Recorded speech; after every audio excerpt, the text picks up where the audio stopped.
Donovan Mitchell had Oh 71 yeah. points, 11 assists, and 8 rebounds.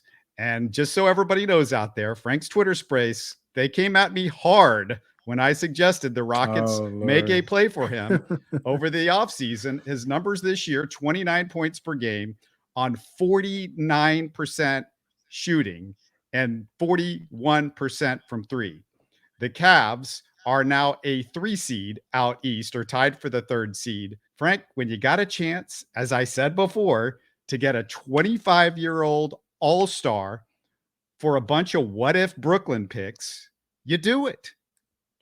Yeah, I'll let you. You can have your victory parade, but the Donovan thing, it is strange because I think I've heard the case for him. If you look at his playoff numbers, I mean, he's probably on pace to have one of the best playoff stats, maybe in NBA history. I mean, Yep. since he was a rookie, he's averaging like 25 a game on 5 and 5 on good efficiency, and he's constant in that. I guess it was one of those things where it was actually the Utah Jazz were just just not a good fit for him, and he made up a lot of some of the things that they lacked.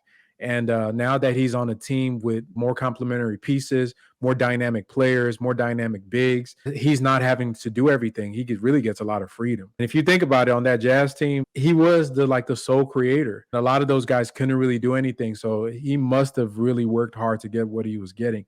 Now with the freedom he gets in this offense, where he has multiple guys that can create their own shot, yeah, you're seeing it. And the dude's built like an NFL running back. Even the defense that he was getting ragged on is really improved. Yeah, it's just a good fit, good trade for them.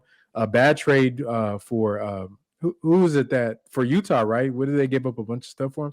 That looks. I mean, the one thing the Rockets might not have had is, Lauri Markkanen's looking like an all-star. But if Utah thought that True. Lauri Markkanen was going to turn into an all-star, then I've got some oceanfront property in Arizona, Right. so to speak, to sell you, because I don't think they could have guessed that. And the Rockets had some better young guys as far as potential and first rounders that you could put into that deal. You go, okay, well, these guys might be a part of our future along with the draft choices.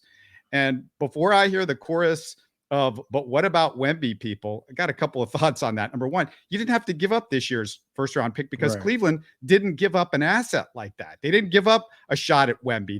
Those picks are in the future. Number two, your best odds this year for Wemby are 14%.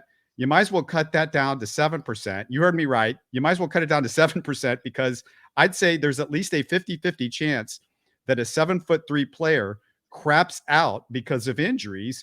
And I've got 5 decades of watching the NBA to know that's a fact. And, you want to look at the Rockets organization alone. It's Yao Ming, his career cut short because of injuries, or Ralph Sampson.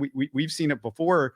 But, this whole idea of like, oh, you get him and, oh, you lose a shot at, yeah, you might have got into a play-in game with Donovan Mitchell this year. But even forget that. Even if you didn't get to the play-in, now you still got at least a percentage shot. You're not going to get oh my God, a 14% shot. Oh, there's a good 86% shot that you're not getting Wemby. That's what we're all excited about this year. We got an 86% chance that we don't get him.